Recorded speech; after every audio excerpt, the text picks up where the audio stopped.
അച്ഛൻ ഒന്നുകൂടെ തിരിച്ചു പോയിട്ട് എൻ്റെ റിപ്പോർട്ടുകൾ നോക്കിയിട്ട് ഈ മാതാവിൻ്റെ രൂപത്തിൻ്റെ അവിടെ നിന്നൊരു സ്റ്റീലിൻ്റെ ഡപ്പയിൽ എന്തോ ഒന്ന് കയ്യിലെടുത്തുകൊണ്ട് വന്നു.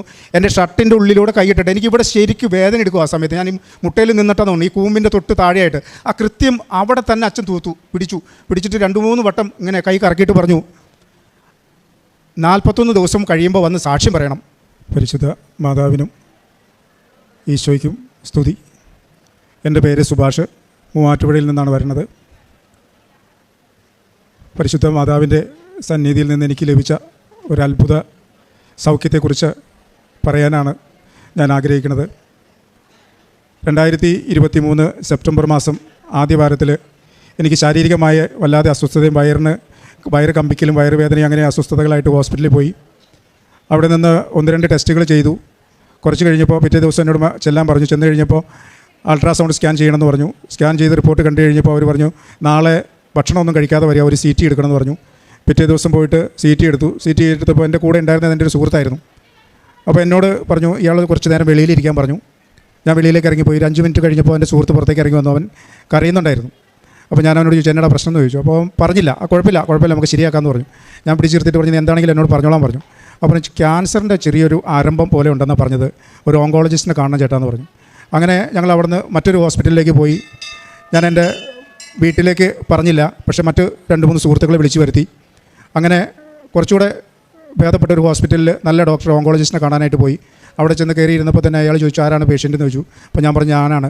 അപ്പോൾ തുറന്ന് പറയുന്നതിൽ ബുദ്ധിമുട്ടുണ്ടോ എന്ന് ചോദിച്ചു. ഞാൻ പറഞ്ഞു, പ്രയാസമൊന്നുമില്ല, പറഞ്ഞോളാൻ പറഞ്ഞു. അപ്പോൾ അദ്ദേഹം പറഞ്ഞു, നിങ്ങൾക്ക് ലിവർ ക്യാൻസറാണ്. അപ്പോൾ ഞാൻ ചോദിച്ചു, അത് കുഴപ്പമില്ല, നമുക്ക് എന്താണ് അതിനുള്ളൊരു പോംവഴി? അയാൾ പറഞ്ഞു, ഇതിനി ഒന്നും ചെയ്യാനില്ല, കാരണം ഇത് 4th സ്റ്റേജാണ്. 6 വർഷത്തിലധികമായി നിങ്ങൾക്കിത് സ്റ്റാർട്ട് ചെയ്തിട്ട്. ഒരു ശസ്ത്രക്രിയയോ അല്ലെങ്കിൽ കീമോയോ അതുപോലുള്ള റേഡിയേഷനൊന്നും സാധിക്കില്ല. ഇമ്മ്യൂണൽ തെറാപ്പി, ഇമ്മ്യൂണിറ്റി വർദ്ധിപ്പിക്കുക, അതിനും സമയപരിധിയുണ്ട്, ഒരു 4-5 മാസമൊക്കെ. അപ്പോൾ ഞാനത് കേട്ടു, അവിടെ നിന്ന് ഇറങ്ങിപ്പോന്നു. അടുത്ത ഞങ്ങൾ കുറച്ച് പേര് കൂടി ആലോചിച്ച് വീട്ടിൽ വന്ന് പറഞ്ഞു. അങ്ങനെ അടുത്ത ഹോസ്പിറ്റലിൽ പോയി. കേരളത്തിലെ ഓങ്കോളജിസ്റ്റ് നമ്പർ 1 ഓങ്കോളജിസ്റ്റിനെ പോയി കണ്ടു. പിറ്റേ ദിവസം തന്നെ കാണാനുള്ള ഏർപ്പാട് ചെയ്തു.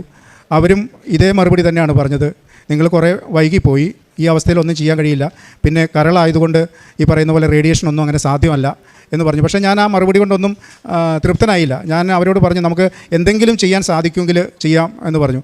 അടുത്തത് ഞങ്ങൾ അങ്ങനെ അന്വേഷണത്തിൻ്റെ ഭാഗമായിട്ട് പോണ്ടിച്ചേരി ജിപ്മർ ഒരു നല്ല ഹോസ്പിറ്റലാണ്. അവിടെ സർജറിയൊക്കെ എത്ര വൾഗറായ കേസുകൾ അവിടെ അറ്റൻഡ് ചെയ്യും, നമുക്ക് അവിടെ പോയി നോക്കാമെന്ന് പറഞ്ഞു. അങ്ങനെ ഞാനും എൻ്റെ സുഹൃത്തുക്കളും കൂടി എൻ്റെ മോനും കൂടെ ഉണ്ടായി. അങ്ങനെ പോണ്ടിച്ചേരിക്ക് പോയി. പോണ്ടിച്ചേരി പോയപ്പോൾ ആദ്യം തന്നെ ട്രാൻസ്പ്ലാന്റ് ചെയ്യാനുള്ള സാധ്യതകളെക്കുറിച്ചാണ് ചിന്തിച്ചത്. അപ്പോൾ അതിനുള്ള ടെസ്റ്റുകളും സ്കാനിങ്ങും ബ്ലഡ് ടെസ്റ്റും എല്ലാം നടത്തി. അവസാനം റിസൾട്ട് വന്നു കഴിഞ്ഞപ്പോൾ അവർ പറഞ്ഞു, ട്രാൻസ്പ്ലാന്റ് ചെയ്യാൻ പറ്റില്ല. പിന്നെ കീമോ പോലുള്ള പരിപാടികളെ കുറിച്ചിട്ടായി, അതും സാധ്യമല്ല. അവസാനം മെഡിസിൻ വിഭാഗത്തിൽ ചെന്നപ്പോൾ എന്നോട് പറഞ്ഞത്, ഈ ഇമ്മ്യൂണൽ തെറാപ്പി മാത്രമാണ് സാധ്യമാകുക. പിന്നെ അതിനോടൊപ്പം വിത്ത് കീമോ എന്ന് പറയുന്ന ഒരു ഇഞ്ചക്ഷനുണ്ട്. അപ്പോൾ അത് ചെയ്യുമ്പോൾ ഒരു വർഷത്തേക്ക് 28 ലക്ഷം രൂപ മുടക്കാവും. ചില സ്കീമിലൊക്കെ വരുമ്പോഴത്തേക്ക് അത് 5-6 ലക്ഷം രൂപ കുറഞ്ഞ് കിട്ടാൻ സാധ്യതയുണ്ട്. അതെവിടെയാണെങ്കിലും നിങ്ങളുടെ നാട്ടിൽ തന്നെ അന്വേഷിക്കുന്നതായിരിക്കും നല്ലത് എന്ന് പറഞ്ഞു. അപ്പോൾ വലിയ നിരാശയോടെ ഒരു ട്രീറ്റ്മെൻറ്റും കിട്ടുന്നില്ല എന്നുള്ളൊരവസ്ഥയിൽ തന്നെയാണ് ഞാൻ തിരിച്ചു പോരുന്നത്. അപ്പോഴത്തേക്ക് എൻ്റെ ഒരു സുഹൃത്തുണ്ട്, അവൻ കാനഡയിലാണ് ഇപ്പോൾ. അവൻ എന്നെ വിളിച്ച് പറഞ്ഞിരുന്നു, സുഭാഷേ, അപ്പോൾ ഓരോ ദിവസവും ഹോസ്പിറ്റലിൽ പോകുമ്പോൾ അവൻ അന്വേഷിക്കുന്നുണ്ട്. അപ്പോൾ വിവരങ്ങളൊക്കെ അറിഞ്ഞു പോകാൻ പറഞ്ഞു, അവർ പറഞ്ഞതൊന്നും നോക്കണ്ട, നീ ഒരു കാര്യം ചെയ്യ്, ഇവിടെ ആലപ്പുഴയിൽ കൃപാസനത്തിലൊന്ന് പോയി നോക്ക്, നിനക്ക് വിശ്വാസം ഉണ്ടോ എന്ന് എനിക്കറിയില്ല, എങ്കിലും നീ പൊക്കോ, നിനക്ക് വയ്യായെങ്കിലും ഭാര്യനെ പറഞ്ഞയച്ചാൽ മതി എന്ന് പറഞ്ഞു. അതിൻ്റെ ശേഷം എൻ്റെ സുഹൃത്തിൻ്റെ ഭാര്യ എൻ്റെ ഭാര്യനെ വിളിക്കണ്ടായി. അപ്പോൾ ഓഗസ്റ്റ് 23-ാം തീയതി എൻ്റെ ഭാര്യ ഇവിടെ വന്ന് ഉടമ്പടി എടുത്ത് തിരിച്ചു വന്നു. അവളുടെ ചേട്ടത്തിയുടെ മകനും ഭാര്യയും കൂടെ ഇവിടെ വന്നത്. ഞാൻ മറ്റ് ചികിത്സകളൊന്നുമില്ല, ഒരു ടാബ്ലറ്റ് ഉണ്ട്, അത് മാത്രമേ ഉള്ളൂ. അത് ഇമ്മ്യൂണൽ തെറാപ്പിയാണ്, ഇമ്മ്യൂണിറ്റി വർദ്ധിപ്പിക്കുക എന്ന് മാത്രമേ ഉള്ളൂ. അങ്ങനെ ഒരു 1-2 ആഴ്ച വീട്ടിലിരുന്നപ്പോഴത്തേക്ക് എൻ്റെ ശരീരമൊക്കെ വല്ലാതെ ക്ഷീണിച്ചു. മുഖമൊക്കെ ഒരു വയലറ്റ് കളറായി. എനിക്ക് എണിച്ച് നടക്കാൻ പറ്റില്ല, ഭക്ഷണം കഴിക്കാൻ പറ്റണില്ല, കിടന്നാൽ ഉറക്കം വരില്ല, കിടക്കാൻ പറ്റില്ല, വയറ് ചില സമയത്ത് വല്ലാതെ വേദന. ഒരു ദിവസം രാത്രിയിൽ കിടക്കാൻ നേരത്താൻ തോന്നുന്നു, ഭാര്യ എന്നോട് പെട്ടെന്ന് പറഞ്ഞു, നമുക്ക് നാളെ കൃപാസനത്തിലൊന്ന് പോയാലോ എന്ന് ചോദിച്ചു. അപ്പോൾ എനിക്ക് വേറെ ഒന്നും ചെയ്യാനില്ല. ഞാൻ പറഞ്ഞു, എന്ത് വേണമെങ്കിലും ആവാം, അങ്ങനെ ആയിക്കോട്ടെ എന്ന് പറഞ്ഞു. എൻ്റെ ഒരു ചങ്ങാതിയെ വിളിച്ചിട്ട് പറഞ്ഞു, നാളെ ഇങ്ങനെ ആലപ്പുഴയ്ക്കൊന്ന് പോകണം, രാവിലെ വണ്ടിയായിട്ട് വരാൻ പറഞ്ഞു. അവനൊരു 4 മണി ആയപ്പോഴത്തേക്ക് എൻ്റെ വീട്ടിൽ കാറും കൊണ്ട് വന്നു. ഞാനും ഭാര്യയും എൻ്റെ 2 മക്കളും അവനും കൂടെ അവിടെ നിന്ന് പോന്നു. കാറിലേക്ക് കയറുമ്പോഴത്തേക്ക് എനിക്ക് എണിച്ചിട്ട് ഇങ്ങനെ നടക്കാൻ പറ്റണ്ടായില്ല. സീറ്റിലിരുന്നപ്പോൾ എനിക്ക് വല്ലാത്ത അസ്വസ്ഥത. ഒരു 1-2 കിലോമീറ്റർ അങ്ങ് നീങ്ങിയപ്പോഴത്തേക്ക് ശ്വാസം പോലും പോണില്ല. അപ്പോൾ ഞാൻ ചുമ്മാ തമാശയ്ക്ക് പറഞ്ഞു, ഇത് അവിടം വരെ എത്തുന്ന ലക്ഷണം കാണുന്നില്ലടാന്ന് പറഞ്ഞു. എങ്ങനെയോ പിന്നെ ഞാൻ അങ്ങ് മയങ്ങിപ്പോയി. അവിടെ നിന്ന് ഇങ്ങോട്ട് പോന്ന് ഈ വൈറ്റില കഴിഞ്ഞപ്പോൾ ഞാൻ പറഞ്ഞു, ഇവിടെ ഇങ്ങനെ ലെഫ്റ്റ് കയറിയാൽ മതി, NH കടന്ന് പിന്നെ സ്ട്രേറ്റ് പോകാൻ പറഞ്ഞു. കുറേ കഴിഞ്ഞപ്പോൾ എന്തോ വണ്ടിയിൽ നിന്ന് ഒരു ഒച്ച കേട്ടു. ഞാനും പെട്ടെന്ന് എണിച്ചു ഇപ്പോൾ ഇവിടെ ചോദിച്ചു, എന്താ കേട്ടെ? ഈശോ എന്നിൽ അനുഗ്രഹിക്കപ്പെട്ടിരിക്കുന്നു എന്ന് പറഞ്ഞു. അത് ഞാൻ കേട്ടില്ല, എൻ്റെ മോളും കേട്ടു. ഞാൻ കണ്ണു തുറന്നിട്ട് നോക്കുമ്പോൾ വഴി ശരിയല്ല, ഒരു ഇടുങ്ങിയ റോഡിൽ കൂടെ പോകണേ. അപ്പോൾ ഞാൻ അവനോട് വണ്ടി നിർത്താൻ പറഞ്ഞു. നീ ഇതെങ്ങോട്ടാണ് പോകണമെന്ന് ചോദിച്ചു. അല്ല ചേട്ടാ, അവിടെ ഇങ്ങനെ കൃപാസനം എന്ന് എഴുതി വെച്ചേക്കണ കണ്ടു, അങ്ങനെ ഞാൻ തിരിഞ്ഞതാന്ന് പറഞ്ഞു. ഞാൻ പറഞ്ഞു അതല്ല, NH സൈഡിൽ തന്നെ വണ്ടി തിരിക്കാൻ പറഞ്ഞു. അവിടെ തിരിച്ച് പിന്നെ ഞാൻ വർത്താനം പറയാൻ തുടങ്ങി, എനിക്ക് കാണാനൊക്കെ പറ്റുന്നുണ്ട്. അങ്ങനെ വണ്ടി ഇവിടെ വന്ന് നിന്നു, ടോക്കണൊക്കെ എടുത്തു. ഞാനിവിടെ കയറി വന്നു, ഈ അൾത്താരയുടെ മുമ്പിൽ വന്ന് ഈ മുട്ടയിൽ നിന്ന് എനിക്ക് നിൽക്കാൻ പറ്റണില്ല. അപ്പോൾ ഒരു സിസ്റ്റർ എൻ്റെ കയ്യിൽ ആ പച്ച കാർഡ് കണ്ടിട്ടാന്ന് പിടിച്ച് അവിടെ സ്റ്റെപ്പിൻ്റെ അവിടെ കൊണ്ടുപോയിരുത്തി. അവിടെ ഇരുന്ന് അച്ഛൻ ആ കുരിശുരൂപം എൻ്റെ തലയിൽ വെച്ച് പ്രാർത്ഥിച്ചു. ഒരു തൈലം കൊണ്ടുവന്ന് നെറ്റിയിൽ പുരട്ടി. സാരമില്ല, ധൈര്യമായിട്ട് ഇരുന്നോളാൻ പറഞ്ഞു. അങ്ങനെ ഞങ്ങൾ പോയി. ഇവിടുന്ന് ഇറങ്ങുമ്പോഴത്തേക്ക് എനിക്കെന്തോ ഒരു എന്താ അറിയില്ല, ഭയങ്കര ഒരു ആത്മവിശ്വാസം, ഉണർവ് കിട്ടി. എനിക്ക് വിശപ്പൊന്നും ഇല്ലാതെ ഞാൻ ആ കഞ്ഞിക്കട പോയിട്ട് ഞാൻ എൻ്റെ കൂട്ടുകാർ, ഇവരാരും ഇറങ്ങിയിട്ടില്ല, ഞാൻ എൻ്റെ കൂട്ടുകാരനോട് പറഞ്ഞു എനിക്ക് വിശക്കുക, കഞ്ഞി കുടിക്കണമെന്ന് പറഞ്ഞു. ആ കഞ്ഞിക്കട പോയി കഞ്ഞി വാങ്ങിച്ച് കുടിച്ചു. അവിടെ ഇരുന്നു. കുറേ കഴിഞ്ഞപ്പോൾ ഭാര്യയും മക്കളും ഇറങ്ങി വന്നു. അവർ സഞ്ചിയിൽ എന്തൊക്കെയോ ഉണ്ട്, അവരെ കൂട്ടി ഞാൻ വീട്ടിലേക്ക് പോയി. പക്ഷേ പിറ്റേ ദിവസം മുതൽ എൻ്റെ ജീവിതത്തിന് ഒരു അടുക്കും ചിട്ടയും. രാവിലെ എണിക്കും, ഞാൻ വയ്യാതെ കിടക്കലൊന്നുമില്ല, 5:30 ആകുമ്പോഴത്തേക്ക് എണിക്കും. ഞങ്ങളെല്ലാവരും ഒരുമിച്ചിരുന്ന് പ്രാർത്ഥിക്കും. ഞങ്ങളുടെ 2 അമ്മമാരുണ്ട് ഞങ്ങളോടൊപ്പം. അപ്പോൾ എൻ്റെ അമ്മയ്ക്ക് ഒരു ഇച്ചിരി ഞങ്ങളുടെ വിശ്വാസം കൂടി. ഞങ്ങൾ ക്രൈസ്തവരല്ല, വിശ്വാസം കൂടുതൽ. അപ്പോൾ ഷൈലയ്ക്കും പേടിയുണ്ടായിരുന്നു അമ്മേനെ ഈ കുരിശ് വരപ്പിക്കാനൊക്കെ. പക്ഷേ അമ്മ വന്നിരിക്കും, ഞങ്ങൾ ഒരുമിച്ചിരുന്ന് പ്രാർത്ഥിക്കും. ഞാൻ 5 മണിക്ക് തന്നെ നടക്കാൻ, പ്രാർത്ഥന കഴിഞ്ഞാൽ അപ്പോൾ തന്നെ ഇവിടെ കുറച്ച് ചൂടുവെള്ളം തരും. ഞാൻ ഈ ചൂടുവെള്ളം മേടിച്ച് കുടിച്ചിട്ട് അപ്പോൾ തന്നെ നടക്കാൻ ഇറങ്ങും. നടക്കാൻ പോകുമ്പോൾ ഞാൻ ഈ വിശ്വാസ പ്രമാണം ചൊല്ലിക്കൊണ്ടാണ് പോയിക്കൊണ്ടിരുന്നത്, കൊന്ത ചൊല്ലിക്കൊണ്ട് പോയിക്കൊണ്ടിരുന്നു. ആദ്യം 2 ദിവസം മോൻ എൻ്റെ കൂടെ നടക്കാൻ വന്നു. ഒരു 1.5 കിലോമീറ്റർ 2 കിലോമീറ്ററേ വന്നുള്ളൂ. അത് കഴിഞ്ഞിട്ട് തിരിച്ചു വന്നു. പിന്നെ ഇപ്പോൾ ഞാൻ തന്നെ ഒരു 5 കിലോമീറ്ററോളം നടക്കും. ഇപ്പോൾ 5 കിലോമീറ്റർ നടന്ന് വീട്ടിൽ വരും. വീട്ടിൽ വന്നിട്ട് പിന്നെ ബ്രേക്ക്ഫാസ്റ്റൊക്കെ കഴിക്കൽ. ഈ അടുത്ത പ്രാവശ്യം 1 മാസം കഴിഞ്ഞപ്പോൾ ഞാൻ വന്നു. അപ്പോഴത്തേക്ക് പത്രം ഉണ്ടായിരുന്നു. എനിക്ക് ദൂരമായിട്ടൊന്നും പോകാനുള്ള ബുദ്ധിമുട്ടായിരുന്നു. മോൻ പോയിട്ട് പത്രം കൊടുക്കും. അവൻ കൊടുക്കുമ്പോൾ പ്രത്യേകം അവൻ പറയും, ഈ അച്ഛൻ പറഞ്ഞേക്കണേ എവിടെയെങ്കിലും കൊണ്ട് ചുമ്മാ ഇട്ടിട്ട് പോരായിരുന്നാണ് പറഞ്ഞേക്കണേ. അവൻ പറഞ്ഞത് എൻ്റെ അച്ഛന് സുഖമില്ല, ലിവർ ക്യാൻസറാണ്, അതിൻ്റെ ചികിത്സയുടെ ഭാഗമായിട്ടാണ് ചേട്ടാ ഈ പത്രം വിതരണം ചെയ്യുന്നത്. പല മുതിർന്ന ആളുകളും എൻ്റെ മോനെ ചേർത്ത് പിടിച്ച് ഉമ്മ വെച്ചിട്ട് വിട്ടു. മോൻ്റെ അച്ഛനൊന്നും വരില്ലെന്ന് പറഞ്ഞു വിട്ടു. അപ്പോൾ വന്നിട്ട് എന്നോട് പറഞ്ഞു അങ്ങനെയൊക്കെ. എന്തോ എനിക്ക് വല്ലാതെ ആത്മവിശ്വാസം വർദ്ധിച്ചു. വേറെ ഒരു ചികിത്സയില്ല. ആ ടാബ്ലറ്റ് ഞാനിപ്പോഴും കഴിക്കുന്നുണ്ട്. 30 ദിവസം കഴിഞ്ഞ് വീണ്ടും ഞാനിവിടെ വന്നു. ഇവിടെ വന്ന് അൾത്താരയുടെ മുമ്പിൽ മുട്ടയിൽ നിന്ന് ഞാൻ മാതാവിനോട് ഈശോയോടും മനസ്സുരുക്കി പ്രാർത്ഥിച്ചു. അച്ഛനെൻ്റെ തലയിൽ കൈവച്ച് പ്രാർത്ഥിക്കുമ്പോൾ ഞാൻ വല്ലാതെ വിറയ്ക്കുന്നുണ്ടായിരുന്നു. അച്ഛൻ ഒന്നുകൂടെ തിരിച്ചു പോയിട്ട് എൻ്റെ റിപ്പോർട്ടുകൾ നോക്കിയിട്ട് ഈ മാതാവിൻ്റെ രൂപത്തിൻ്റെ അവിടെ നിന്നൊരു സ്റ്റീലിൻ്റെ ഡപ്പയിൽ എന്തോ ഒന്ന് കയ്യിലെടുത്തുകൊണ്ട് വന്നു. എൻ്റെ ഷർട്ടിൻ്റെ ഉള്ളിലൂടെ കൈയിട്ടിട്ട് എനിക്കിവിടെ ശരിക്കും വേദന എടുക്കും. ആ സമയത്ത് ഞാൻ ഈ മുട്ടയിൽ നിന്നിട്ടാണ് തോന്നുന്നു, ഈ കൂമ്പിൻ്റെ തൊട്ട് താഴെയായിട്ട് ആ കൃത്യം അവിടെ തന്നെ അച്ഛൻ പിടിച്ചിട്ട് 2-3 വട്ടം ഇങ്ങനെ കൈ കറക്കിയിട്ട് പറഞ്ഞു, 41 ദിവസം കഴിയുമ്പോൾ വന്ന് സാക്ഷ്യം പറയണം. അമ്മ പറഞ്ഞിട്ടുണ്ടെന്നാണോ അമ്മയോട് ഞാൻ പറഞ്ഞിട്ടുണ്ടെന്നാണോ പറഞ്ഞതെന്ന് എനിക്കറിയില്ല. അമ്മ പറഞ്ഞിട്ടുണ്ടെന്ന് പറഞ്ഞു. എനിക്ക് അതോടെ കേട്ടപ്പോൾ ധൈര്യമായി. 41 ദിവസവും കൂടെ ജീവിതം നീട്ടി കിട്ടുക. ഞാൻ ഇവിടുന്ന് ഇറങ്ങിയപ്പോൾ തന്നെ ഭാര്യയോട് പറഞ്ഞു ഇങ്ങനെ പറഞ്ഞിട്ടുണ്ട് എന്ന് പറഞ്ഞു. ഞങ്ങൾ സന്തോഷമായിട്ട് പോയി. ഈ 41 ദിവസം കൊണ്ട് ഞങ്ങൾ ഞങ്ങളുടെ കയ്യിലുണ്ടായിരുന്ന പത്രങ്ങളെല്ലാം വിതരണം ചെയ്തു. അവിടെ ഒരു 10-20 അമ്മമാരെ താമസിപ്പിക്കുന്ന ഒരു കോൺവെൻ്റ് ഉണ്ട്. അവിടെ പോയി അവർക്ക് കുറച്ച് അരിയും പച്ചക്കറി സാധനങ്ങളൊക്കെ വാങ്ങിക്കൊടുത്തു. അതുപോലെ ഞങ്ങൾ കണ്ടുമുട്ടുന്ന ആളുകളോടൊക്കെ വലിയ തരത്തിലുള്ള ഒരു എനിക്കറിയില്ല, ഞാൻ മനഃപൂർവ്വം സ്നേഹിക്കണമെന്നല്ല, എനിക്കങ്ങനെ ഈ ബുദ്ധിമുട്ടുള്ള ആളുകളെ കാണുമ്പോൾ അറിയാതെ എൻ്റെ ഉള്ളിൽ നിന്നൊരു അനുകമ്പ കടന്നു വരിക. ഞാൻ അവരോട് ചുമ്മാ വിശേഷമെങ്കിലും ചോദിക്കും, കൊടുക്കാനൊന്നും ഇല്ലെങ്കിൽ ഒന്നും കൊടുക്കാറുമില്ല. അപ്പോൾ അച്ഛൻ പറഞ്ഞ 41 ദിവസം എന്ന് പറയുന്നത് ഈ ഫെബ്രുവരി 7-ാം തീയതി ആയിരുന്നു. അപ്പോൾ 9-ാം തീയതി എന്നോട് ഹോസ്പിറ്റലിൽ ചെല്ലാൻ പറഞ്ഞേക്കണേ. അപ്പോൾ അന്ന് ടെസ്റ്റ് ഉണ്ട്. അപ്പോൾ ഞാൻ ഇതും കൂടെ ഒന്ന് അറിഞ്ഞിട്ട് പോകാമെന്ന് വിചാരിച്ചിട്ട് 9-ാം തീയതി ഞാൻ സ്കാനിങ്ങിന് പോയി. സ്കാനിങ് ചെയ്തിട്ട് റിസൾട്ടിന് വന്നപ്പോൾ അവർ പറഞ്ഞു സ്കാനിങ് തെളിഞ്ഞിട്ടില്ല, ഒന്നോടെ ചെയ്യണമെന്ന് പറഞ്ഞു. അപ്പോൾ പിന്നെ ചെന്നപ്പോൾ പറഞ്ഞു അൾട്രയല്ല CT എന്ന് പറഞ്ഞു. അത് കേട്ടപ്പോൾ എനിക്ക് പേടിയായി. ആദ്യം ഫസ്റ്റ് എനിക്ക് ഇത് ഡിക്ലെയർ ചെയ്തു ഇങ്ങനെ തന്നെയാണ്. എന്നിട്ട് CT ചെയ്ത് ഞാൻ വീട്ടിലേക്ക് വന്നു. 1 മണിക്കൂർ കഴിഞ്ഞപ്പോൾ അവർ വിളിച്ചു, ചേട്ടാ വീട്ടിലേക്ക് പോയോ എന്ന് ചോദിച്ചു. ഞാൻ പറഞ്ഞു പോയി എന്ന് പറഞ്ഞു. ചേട്ടാ ഒന്നും കൂടെ വരേണ്ട വരുമല്ലോ എന്ന് പറഞ്ഞു. എനിക്കത് കേട്ടപ്പോൾ വീണ്ടും പേടിയായി. എൻ്റെ വീട്ടിൽ നിന്ന് 10-20 കിലോമീറ്റർ പോകണം. അപ്പോൾ ഞാൻ പറഞ്ഞു ഞാൻ വീട്ടിലെത്തി, ഞാനിവിടെ DDRCയിൽ ബ്ലഡ് കൊടുക്കാനുണ്ട്, അതിനുവേണ്ടി വന്നതാണ്. അപ്പോൾ എന്നാൽ തിങ്കളാഴ്ച നിങ്ങൾ വാങ്ങാൻ വരില്ലേ, അപ്പം മതി, രാവിലെ ഒരു 10 മണിയാകുമ്പോൾ വന്നേക്കാൻ പറഞ്ഞു. രാവിലെ 10 മണിയായപ്പോൾ ഞാൻ ചെന്നപ്പോൾ തന്നെ സുഭാഷല്ലെന്ന് വെച്ചു. അതേന്ന് പറഞ്ഞു. എന്നാൽ കയറി വരാൻ പറഞ്ഞാൽ അവർ ഒന്നുകൂടെ ശരിക്കും ഇവിടെ ഞെക്കിപ്പിച്ച് ഈ സാധനം ഇട്ട് ഉരുട്ടി ടെസ്റ്റ് ചെയ്തു. കുറച്ച് കഴിഞ്ഞപ്പോൾ റിസൾട്ട് കഴിഞ്ഞു. പേടിക്കാനൊന്നുമില്ല കേട്ടോ എന്ന് പറഞ്ഞു. ഡോക്ടറെ അടുത്ത് കൊണ്ടു ചെന്നപ്പോൾ അവർ അത്ഭുതപ്പെട്ടു പോയി. എൻ്റെ ലിവറിൽ 8.6 mm വലിപ്പമുള്ള ഒരു മുഴയും 6.5 mm വലിപ്പമുള്ള ഒരു മുഴയും 2 മുഴകളുണ്ടായിരുന്നു. ഈ 41-ാമത്തെ ദിവസം കഴിഞ്ഞിട്ട് ഞാൻ സ്കാൻ ചെയ്യുമ്പോൾ ഒരു മുഴ അവിടെ ഇല്ല.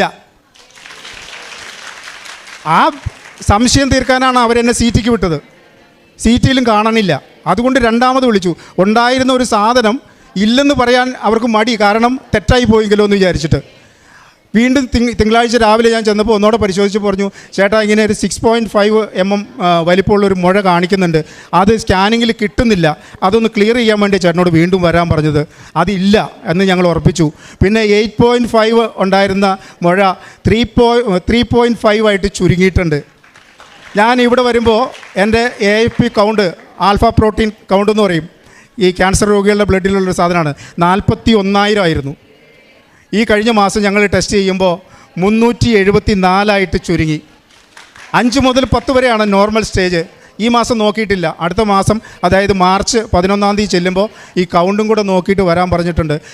കേട്ടവരും കണ്ടവരും അതിനേക്കാൾ ഉപരി ഞാനും ഈ അത്ഭുതത്തെ ഓർത്ത് ഇന്ന് വല്ലാതെ നന്ദിയുള്ളവനായിരിക്കുന്നു. എന്താ പറയേണ്ടതെന്ന് എനിക്കറിയില്ല. ശരിക്കും മരണഭയത്തോടെ കിടന്നുറങ്ങിയ നാളുകളായിരുന്നു എൻ്റേത്. ഇന്ന് എനിക്ക് മരണഭയമില്ല. ഞാൻ എൻ്റെ മോനെ വിളിച്ച് അടുത്ത് കിടത്തിയിട്ടുണ്ട് ഈ കഴിഞ്ഞ ദിവസങ്ങളിലൊക്കെ. കാരണം എത്ര ദിവസം മക്കളെ തൊട്ടുരുമി നിൽക്കാൻ പറ്റുമെന്നുള്ള ഉറപ്പില്ലാത്തതുകൊണ്ട്. പക്ഷേ ഇന്ന് എനിക്ക് ആ ഭയം പോയി. ഇന്ന് പ്രാർത്ഥിക്കാൻ പറ്റുന്നുണ്ട്. ആ പ്രാർത്ഥനയിൽ എനിക്ക് വലിയ ശക്തി കിട്ടുന്നുണ്ട്, ധൈര്യം കിട്ടുന്നുണ്ട്. എൻ്റെ മക്കൾ എന്നെ മോട്ടിവേറ്റ് ചെയ്യുന്ന രീതിയിലേക്ക് വളർന്നിട്ടുണ്ട്. ആ കൂട്ടായ പ്രാർത്ഥന, എൻ്റെ മോനും മോളും അമ്മമാരും ഷൈലും ഭാര്യയും ഒരുമിച്ചിരുന്ന് ഞങ്ങൾ പ്രാർത്ഥിക്കണം. ആ പ്രാർത്ഥിക്കുമ്പോൾ കിട്ടുന്ന ഒരു ആത്മവിശ്വാസം അത് വളരെ വലുതാണ്. ഞാൻ ആദ്യം വന്നപ്പോൾ എൻ്റെ വീടിൻ്റെ അടുത്തുള്ളൊരു കുടുംബത്തെ ഞാൻ കൊണ്ടുവന്നു ഇവിടെ. അവർ ഉടമ്പടി എടുത്ത് തിരിച്ചു പോയി. അവന് 10 വയസ്സ് മുതൽ, ഞാൻ അവരുടെ രഹസ്യങ്ങളൊന്നും പറയണില്ല, ഷുഗർ പേഷ്യൻ്റാണ്, കിഡ്നിയൊക്കെ പോയിട്ട് ക്രിയാറ്റിൻ്റെ അളവ് ഭയങ്കരമായിട്ട് കൂടുതലാണ്. ഈ കഴിഞ്ഞ ദിവസം ഞാൻ കണ്ടപ്പോൾ ചോദിച്ചു എങ്ങനെയുണ്ടെന്ന് ചോദിച്ചു. 1.5 ആണ് അവൻ്റെ ക്രിയാറ്റിൻ. Same medicine. ഇന്ന് ഞാൻ വരുമ്പോൾ ഞാനീ നടക്കാൻ പോകുന്ന വഴിക്ക് ഇങ്ങനെ കാണുന്ന ആളുകളോട് പറയാറുണ്ട്. ഞാനീ നടക്കാൻ പോകുന്ന വഴിക്ക് ഉള്ള മറ്റൊരു ചങ്ങാതിയാണ്, അവനെ കണ്ടപ്പോൾ ഞാൻ പറയടാ, ബുദ്ധിമുട്ടാണ്, രോഗത്തിന് ശമനമൊന്നുമില്ലെങ്കിൽ ഞാനിങ്ങനെ അടുത്ത ദിവസം കൃപാസനത്തിൽ പോകുന്നുണ്ട്, നീ പോരേന്ന് പറഞ്ഞു. അപ്പോൾ അവൻ്റെ ഭാര്യ എൻ്റെ കൂടെ അയച്ചിട്ടുണ്ട്, അവരിന്ന് ഉടമ്പടി എടുത്തിട്ടുണ്ട്. അങ്ങനെ എനിക്ക് പറയാൻ കഴിയുന്ന, എനിക്ക് ചെയ്യാൻ കഴിയുന്ന ആളുകളോട് വെറുതെ പറയല്ല. എന്നോട് ചോദിച്ചു ഇപ്പം എങ്ങനെയുണ്ട് മോനെ. അവർ വളരെ എന്താ പറയണേ, അനുകമ്പയോടുകൂടി ദയോട് കൂടിയിട്ടൊക്കെ ചോദിക്കണേ ഇപ്പം എങ്ങനെയുണ്ട്. ഞാൻ വളരെ ഹാപ്പി ആയിട്ട് പറയും, ഒരു കുഴപ്പമില്ല, സുഖമാണ്, സന്തോഷമായിട്ടിരിക്കണു. നിങ്ങൾക്ക് എന്തെങ്കിലും പ്രശ്നം ഉണ്ടെങ്കിൽ ഞാൻ ചെയ്ത ചികിത്സ ചെയ്യാം, എൻ്റെ കൂടെ പോരെ, ഞാൻ കൊണ്ടാം കൃപാസനത്തിൽ, എൻ്റെ ചിലവിൽ, എൻ്റെ വണ്ടിയിൽ. ഇന്ന് ഞാൻ അങ്ങനെ തന്നെയാണ് ഇവിടെ എത്തിയിട്ടുള്ളത്. ഇന്ന് ഞാൻ മൂവാറ്റുപുഴയിൽ നിന്ന് തന്നെ വണ്ടി ഓടിച്ചിട്ട് ഇവിടം വരെ വന്നത്. തിരിച്ചു പോവാം. മോൻ ചോദിച്ചു അച്ഛാ ഞാൻ വരണോ, അവന് ക്ലാസ് ഉണ്ട്, 2 പേര് ഡിഗ്രിക്കാണ് പഠിക്കണേ. എനിക്ക് നല്ല ധൈര്യമുണ്ട്. ഞാൻ പറഞ്ഞു എടാ കൃപാസനത്തിലേക്കല്ല പോണേ, പോയിട്ട് വരും, നീ കോളേജിൽ പോയിക്കോളാൻ പറഞ്ഞു. എന്തായാലും ഇവിടെ വന്നു പെടാൻ പറ്റി. എൻ്റെ ചങ്ങാതിയുടെ ഇടപെടൽ മൂലമാണ് കൃപാസനത്തെക്കുറിച്ച് എൻ്റെ ഭാര്യ അറിയതും അവൾക്ക് ഇങ്ങനെ ഒരു ധൈര്യം കിട്ടിയതും. മറ്റൊന്നും ചെയ്യാനില്ലാത്തതുകൊണ്ടായിരിക്കാം. ഞങ്ങൾ അതിനുശേഷം എല്ലാ ദിവസവും പ്രാർത്ഥന കേൾക്കും. വിശ്വാസ പ്രമാണവും പരിശുദ്ധ മറിയും നന്മ നിറഞ്ഞ മറിയൊക്കെ പരിശുദ്ധ കാണാപ്പാടായി ഞങ്ങൾക്ക് എല്ലാവർക്കും. ഇപ്പോൾ അച്ഛൻ്റെ വചനങ്ങൾ എല്ലാ ദിവസവും കേട്ടുകൊണ്ടിരിക്കും. സാധാരണ സുഖമില്ലാത്ത ആളുകളെ പാട്ട് പാടി ഉറക്കാമെന്ന് പറഞ്ഞാൽ ഷൈല എന്നെ വചനം പാടി ഉറക്കണേ, വചനം വെച്ച് തന്ന് ഇങ്ങനെ കേട്ട് കിടന്ന് ഉറങ്ങും. അപ്പോൾ ഇങ്ങനെ കേട്ടുകൊണ്ടിരിക്കുമ്പോൾ ഇപ്പോൾ അച്ഛൻ എന്താ 1 കൊറിന്ത്യസ് 10:12 തോന്നുന്നു, മനുഷ്യന് കണ്ട് സാധിക്കാത്തത് ഈശ്വരനെ കണ്ട് സാധിക്കും. എൻ്റെ ജീവിതത്തിൽ ഇതിനു മുമ്പുള്ള കാര്യങ്ങളെക്കുറിച്ച് പരിശോധിച്ച് നോക്കുമ്പോഴൊക്കെ എല്ലാവരും കൈവടിഞ്ഞ സമയത്താണ് ഞങ്ങൾ ജീവിതത്തിലേക്ക് തിരിച്ചു വന്നിട്ടുള്ളത്. ഇത് ഞാൻ ഇനിയും ജീവിക്കുകയാണെങ്കിൽ ഇതെൻ്റെ 3ാമത്തെ ജന്മ. അതുപോലെ ഒരു 12 വർഷം മുമ്പ് കള്ളു കുടിച്ച് ഞാൻ മരിച്ചുപോയ ആളാണ്. അന്ന് എൻ്റെ ഭാര്യ ഇതുപോലെ പ്രാർത്ഥനയെ മുട്ടിപ്പായി പ്രാർത്ഥിച്ച് വൈദ്യശാസ്ത്രം പറഞ്ഞു ഒന്നും ചെയ്യാനില്ല, നിങ്ങൾ വീട്ടിലേക്ക് കൊണ്ടുപോയിക്കോളാൻ പറഞ്ഞ് ആംബുലൻസിൽ കയറ്റിവിട്ട ഡെഡ് ബോഡിയാണ് ഞാൻ.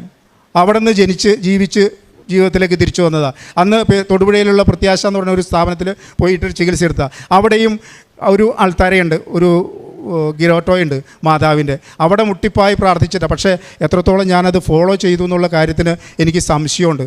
അതുകൊണ്ടായിരിക്കും ഞാൻ ഈ പ്രത്യാശ ഭവനിലെ ഡയറക്ടറെ വിളിച്ച് പറഞ്ഞു ഇങ്ങനെ രോഗസൗഖ്യത്തെക്കുറിച്ച് പറഞ്ഞപ്പോൾ അദ്ദേഹം എന്നോട് പറഞ്ഞത് നിന്നെ ദൈവം വീണ്ടും വിശുദ്ധീകരിക്കാൻ വേണ്ടിയിട്ടാണ് ഈ രോഗം നിനക്ക് തന്നത്. ഇത് രോഗമല്ല, നിന്നെ ശുദ്ധീകരിക്കലാണ്. നീ ധൈര്യമായിട്ടിരിക്കാൻ, നന്ദിയുള്ളവനായിട്ടിരിക്കാൻ പറഞ്ഞു. ഞാൻ ഇന്ന് ആ വഴികളെ അതിലൂടെ തന്നെ മുന്നോട്ട് പോകാനായിട്ട് ആഗ്രഹിക്കുന്നു. എല്ലാവരുടെയും ഞാൻ വേറൊരു കാര്യം, അത് ഒരിക്കലും ഞാൻ മറക്കില്ല, എന്നും പ്രാർത്ഥിക്കുന്ന ഒരു പ്രാർത്ഥനയാണ്. ഞാനിവിടെ ഈ സ്റ്റെപ്പിൽ മുട്ടുകുത്തുമ്പോൾ എൻ്റെ തൊട്ടടുത്തൊരു മോനുണ്ടായിരുന്നു.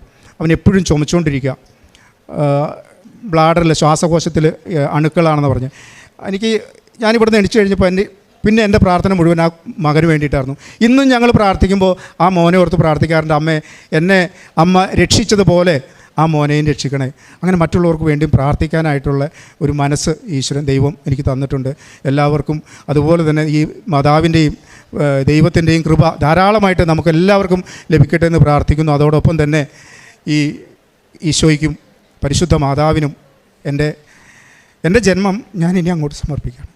പരിശുദ്ധ അമ്മയുടെ മധ്യസ്ഥതയിൽ ലഭിച്ച വലിയൊരു സൗഖ്യത്തിൻ്റെ സാക്ഷ്യം വളരെ വ്യക്തമായിട്ട് ഇപ്പം നമ്മൾ കേൾക്കുവാനായിട്ട് ദൈവം ഇടവരുത്തി എന്നുള്ളതാണ് ഏറ്റവും പ്രധാനപ്പെട്ടത്. ഇപ്പം ഇപ്പോൾ സാക്ഷ്യം പറഞ്ഞത് ലിവർ ക്യാൻസറോട് ബന്ധപ്പെട്ട കാര്യമാണ്. അപ്പോൾ അത് വളരെ വ്യക്തമായിട്ട് പറഞ്ഞു. ഇനിയിപ്പം അതിൽ പ്രത്യേകിച്ച് ചികിത്സയ്ക്ക് ഒരു സാധ്യതയില്ല. ഇനിയിപ്പം ഇമ്മ്യൂണിറ്റി വർദ്ധിപ്പിക്കുവാനായിട്ടുള്ള ഒരു മെഡിസിൻ മാത്രമാണ് ഇതിൻ്റെ സാധ്യത എന്ന് പറഞ്ഞ് പിന്നെ ഏതോ ഒരു കൂട്ടുകാരൻ വഴി ഇവിടെ വന്നു എന്നുള്ളതാണ്. പിന്നെ ഇവിടെ വന്നതിന് ശേഷം ഒരു എന്തെന്നില്ലാത്തൊരു ധൈര്യം എന്ന വാക്കാണ് ഇവിടെ ഈ സാക്ഷ്യത്തിൽ ഇദ്ദേഹം പറഞ്ഞത്. നിങ്ങൾ സാക്ഷ്യങ്ങൾ അതിപ്പം ആര് പറയുന്ന സാക്ഷ്യങ്ങളാണെങ്കിലും പരിശോധിക്കുമ്പം അവർക്ക് ലഭിക്കുന്ന ഒരു ധൈര്യത്തിനെക്കുറിച്ച് അവർ പറയുന്നുണ്ട്. ചിലർ പിള്ളേർ സാക്ഷ്യം പറയുമ്പോൾ അത് കോൺഫിഡൻസ് എന്നും അല്ലെങ്കിൽ മറ്റുള്ളവർ വരുമ്പോൾ തൻ്റെ ഇടമെന്നും ഒക്കെ പറയുന്നുണ്ട്. അതുകൊണ്ടാണ് ഈ ചിലർ എല്ലാ സാക്ഷ്യത്തിലും ഇങ്ങനെ എനിക്കിനി മുന്നോട്ട് പോകുമ്പം ഒരു ടെൻഷനില്ല. കാരണം ഈ ഒരു ടെൻഷൻ ഇല്ലായ്മയെക്കുറിച്ച് നമ്മളെപ്പോഴും സാക്ഷ്യങ്ങളിൽ ഇങ്ങനെ കാണുന്നതിൻ്റെ ഉത്തരം നമ്മൾ ഈ ഉടമ്പടി എന്ന് പറയുന്നത് നമുക്കറിയാം, അത് ദൈവത്തിൻ്റെ കാര്യങ്ങളിലേക്ക് നമ്മൾ കൊടുക്കുകയാണ്. അതിൽ നിയോഗങ്ങളും എല്ലാം ഇങ്ങനെ കൊടുത്തിട്ട് ആത്മാർത്ഥമായിട്ടാണ് ആ സമർപ്പണം നടത്തിയതെങ്കിൽ ആദ്യം നമുക്ക് ലഭിക്കുന്നതും ഈ ഒരു വല്ലാത്തൊരു ഒരു ഭാരമില്ലായ്മയാണ്. അത് സാക്ഷ്യങ്ങൾ പരിശോധിക്കുന്നത് നമുക്കറിയാം. അതിനർത്ഥം ജീവിതത്തിൽ ഇനി പ്രശ്നങ്ങളും ബുദ്ധിമുട്ടുകളും ഇനി വരത്തില്ലെന്നുള്ളൊരു അർത്ഥമൊന്നുമല്ല അതിനുള്ളത്. പക്ഷേ ഇപ്പോൾ ഞാൻ സമർപ്പിച്ചിരിക്കുന്ന നിയോഗത്തിന് മേൽ ദൈവം വ്യക്തമായിട്ടൊരു തീരുമാനമെടുക്കും. അതിന് ഇതുപോലെ ബോധ്യപ്പെടുത്തുന്ന രീതിയിൽ, ഇതിപ്പം സൗഖ്യത്തിൻ്റെ കാര്യമാണെങ്കിൽ ഇതിനു മുമ്പ് പറഞ്ഞ കാര്യത്തിലുമൊക്കെ വ്യക്തമായിട്ട് ഇങ്ങോട്ട് വന്ന യാത്രയിൽ പോലും ഒരു ദൈവാനുഭവം ഉണ്ടായെന്നുള്ളത് പറയുന്നുണ്ട്. ഈശോ നിന്നെ അനുഗ്രഹിക്കുന്നെന്ന് ഒരു വചനം ലഭിച്ചതായിട്ടുമൊക്കെ പറയുന്നുണ്ട്. അവസാനം ഇവിടെ വന്നതിന് ശേഷം തിരികെ പോകുമ്പോൾ തൊട്ട് ഒരു എന്തെന്നില്ലാത്തൊരു, നിങ്ങൾക്കറിയാം ഇവിടെ ഒരു മാനുഷിക യുക്തിയിൽ പരിശോധിക്കുമ്പോൾ സത്യം പറഞ്ഞാൽ ഇവിടെ തിക്കും തിരക്കും ബഹളവും ഒക്കെയാണ് എപ്പോഴും. പക്ഷേ ഇവിടെയുള്ള സാക്ഷ്യങ്ങൾ നിങ്ങൾ പരിശോധിക്കുമ്പോൾ ഇതിനിടയിലൂടെ ഒരു ജീവിക്കുന്ന ഒരു മാതാവിൻ്റെ സാന്നിധ്യം വരുമ്പോൾ ഒരാൾ അനുഭവിക്കുന്നതായിട്ട് എത്ര പേരാണ് പറയണത്. ഇവിടെ കാലൂത്തി അന്നോട്ട് അത് ഇവിടെ എല്ലാം നമുക്ക് കൊടുക്കുമ്പോൾ ഇങ്ങനെയുള്ള ദൈവിക അനുഭവങ്ങൾ ലഭിക്കുന്നതുകൊണ്ടാണല്ലോ നിങ്ങളും ഓരോരുത്തരും ഇവിടെ ആയിരിക്കുന്നത്. അപ്പോൾ പരിശുദ്ധ അമ്മ ഇവിടെ ജീവനോടെ പ്രത്യക്ഷപ്പെട്ടു എന്നുള്ളതാണ് നമ്മുടെ ഈ ഒരു ആലയത്തിൻ്റെ അടിസ്ഥാനം എന്ന് പറയുന്നത്. ഈ അടിസ്ഥാനത്തിൽ നിന്നാണ് നമ്മൾ ഈ സാക്ഷ്യങ്ങളെല്ലാം നമ്മൾ ശേഖരിക്കുന്നത്. അതുകൊണ്ടാണ് നിങ്ങളുടെ ദേവാലയത്തിലും മാതാവ് ഉണ്ട്, എല്ലായിടത്തും മാതാവ് ഉണ്ടെങ്കിലും ഇവിടുത്തെ മാതാവിൻ്റെ സ്ഥിരീകരണം നടക്കണമെങ്കിൽ ഇവിടെ അസാധാരണമായ കാര്യങ്ങൾ റിപ്പോർട്ട് ചെയ്യപ്പെടണം. ദൈവം അനുഗ്രഹിച്ച് നമുക്ക് ആവശ്യത്തിലേറെ, അതും മറ്റുള്ള പ്രത്യക്ഷയോട് ബന്ധപ്പെട്ട് ക്രിസ്ത്യൻസിൽ നിന്നല്ല എല്ലാ മതത്തിൽ നിന്നുള്ളവരും വ്യക്തമായിട്ട് ഇങ്ങനെ തെളിവുകൾ ഉൾപ്പെടെ കൊണ്ടുവന്നാണ് നമുക്കിവിടെ സാക്ഷ്യം പറയുന്നതും. അതിൽ മെഡിക്കൽ ഫീൽഡിലുള്ളവരും പ്രൊഫഷണൽ ഫീൽഡിലുള്ളവരും എല്ലാം നമുക്ക് സാക്ഷ്യം പറയുന്നവരുണ്ട്. അപ്പം ഇത്രയും വ്യക്തമായിട്ട് ദൈവത്തെ ഒരു അനുഭവം ഒരാളുടെ ജീവിതത്തിലേക്ക് കൊണ്ടുവരാനായിട്ട് എങ്ങനെ സാധിച്ചു എന്നുള്ള ചോദ്യത്തിന് ഇവർ ഉത്തരം പറയുന്നുണ്ട്. അത് നിങ്ങൾ ശ്രദ്ധിച്ചോണം. അവസാനം ഇവർ മക്കൾ ഉൾപ്പെടെ പ്രാർത്ഥന മുടക്കിയിട്ടില്ലെന്നുള്ളത് വളരെ വ്യക്തമായിട്ട് പറയുന്നുണ്ട്. അപ്പോൾ മകൻ ഇപ്പം അപ്പച്ചന് പോകാനായിട്ട്, പപ്പയ്ക്ക് പോകാൻ പറ്റാത്തതുകൊണ്ട് മകൻ അപ്പച്ചൻ്റെ കാര്യം പറഞ്ഞ് ഈ പ്രേക്ഷിത, ഇപ്പം നിങ്ങൾ ഈ പത്രം കൊടുക്കുന്നതിലൊക്കെ എന്താണെന്നൊക്കെയുള്ള ചോദ്യത്തിന് ഉത്തരം നിങ്ങൾ തന്നെ പ്രാർത്ഥിച്ച് കണ്ടെത്തണം. ഇതിനുള്ള ഉത്തരങ്ങളെല്ലാം ആരാധനയിലൂടെ പറയുന്നുണ്ട്. ആ ആരാധനയും വ്യക്തമായിട്ട് കാണാൻ ശ്രമിക്കുന്നുണ്ട്. ഇപ്പോൾ വചനമൊക്കെ ദൈവത്തിനൊന്നും അസാധ്യമാണെന്നുള്ള വചനമൊക്കെ കേട്ടു പഠിക്കാൻ. ഒപ്പം വീട്ടിലുള്ള 2 അമ്മമാരും ഉൾപ്പെടെ നിന്നാണ്. അപ്പോൾ ഒരു കുടുംബം മുഴുവൻ ഇങ്ങനെ മുട്ടുമേ നിന്ന് വിശുദ്ധീകരിക്കണമെന്നും ഞങ്ങളുടെ ജീവിതത്തിൽ ഇടപെടണമെന്ന് പ്രാർത്ഥിക്കുകയും അറ്റ് ദ സെയിം ടൈം ആ കാര്യത്തിന് വേണ്ടി മറ്റുള്ളവരെ സഹായിക്കും. പിന്നെ ഒരുപാട് പേരെ മറ്റുള്ളവരുടെ കാര്യങ്ങളൊക്കെ പറഞ്ഞ് ബോധ്യപ്പെടുത്താനുള്ള ശ്രമവും മറ്റുള്ളവരെ കാണുമ്പോൾ അനുകമ്പപൂർവ്വം പെരുമാറാനൊക്കെ ശ്രമിക്കുകയും ഇതെല്ലാം കൂടി ഇങ്ങനെ ചേർന്ന് വരുമ്പം ദൈവം വിശ്വസ്തനായതുകൊണ്ടും സത്യസന്ധനായതുകൊണ്ടും നമ്മൾ നടക്കുന്ന വഴി ഏറെ പ്രത്യേകിച്ച് അത് സത്യമാണെന്ന് നമ്മളെ തെളിയിക്കേണ്ട ദൈവത്തിന് ഉത്തരവാദിത്വമുണ്ട്. അതുകൊണ്ട് ഇതിനേക്കാളും അപ്പുറം ഉള്ള വലിയ അടയാളങ്ങൾ ദൈവം ഇനിയും നടത്തും എന്നുള്ള കാര്യത്തിൽ ഒരു സംശയമില്ല. ഒരുപക്ഷെ അത് കൂടുതൽ ബോധ്യപ്പെടുവാനും ഒരുപക്ഷെ ഈ സാക്ഷ്യം കേൾക്കുന്ന നമുക്കും അല്ലെങ്കിൽ ഇവരുടെ ജീവിതത്തിൽ ഇനിയും കൂടുതൽ ഇവർ പ്രവർത്തിക്കുവാനുമായിരിക്കും ഒരുപക്ഷെ ആവർത്തിച്ച് ഇതുപോലുള്ള റിപ്പോർട്ടുകൾ ഉൾപ്പെടെ കൊണ്ടുവന്ന് ഈ ആൾക്കാരിൽ സാക്ഷ്യം പറയാനായിട്ട് ദൈവം ഇടവരുത്തിയത്. അപ്പം ദൈവം നമ്മുടെ ജീവിതത്തിൽ ഇടപെടുന്നുണ്ട്. ശാസ്ത്രത്തിന് മുകളിൽ ദൈവത്തിൻ്റെ ഒരു അനുഭവമുണ്ട്. ആ ഒരു അനുഭവത്തിലേക്ക് എത്തിച്ചേരാനായിട്ട് ഉടമ്പടി എന്ന പ്രാർത്ഥന നമ്മളെ സഹായിക്കും എന്നുള്ളത് ഉറപ്പാണ്. അപ്പോൾ ആ ഒരു ബോധ്യത്തിൽ നിന്ന് സംസാരിക്കുമ്പോൾ ഈ അവസാനം പറഞ്ഞല്ലോ, ഇനി എൻ്റെ ജീവിതം ഒരു ദിവസം അത് ദൈവം നൽകിയതാണ്. ഇത് തന്നെയാണ് നമ്മളെപ്പോഴും പറയണത്. നമുക്ക് കിട്ടുന്ന ഓരോ നിമിഷവും ദൈവം നൽകിയതാണ്. അങ്ങനെ പറയുമ്പോൾ നമ്മൾ ആരും വിശ്വസിക്കത്തില്ല. കാരണം നമുക്ക് ആർക്കും അങ്ങനെ ഒരു അനുഭവം ഇല്ല. പക്ഷേ ഇങ്ങനെ ഒരു അനുഭവം കിട്ടിക്കഴിയുമ്പോൾ നമുക്ക് മനസ്സിലാവും ഓരോ നിമിഷവും ദൈവത്തിൻ്റെ ദാനമാണ്. എന്തെങ്കിലുമൊക്കെ മറ്റുള്ളവർക്കും ദൈവത്തിന് വേണ്ടി ചെയ്യണം. ഈ ഒരു ബോധ്യത്തിലേക്ക് ഒരു വ്യക്തിയെ കൊണ്ട് നിർത്തുക എന്നുള്ളതാണ്. അതിന്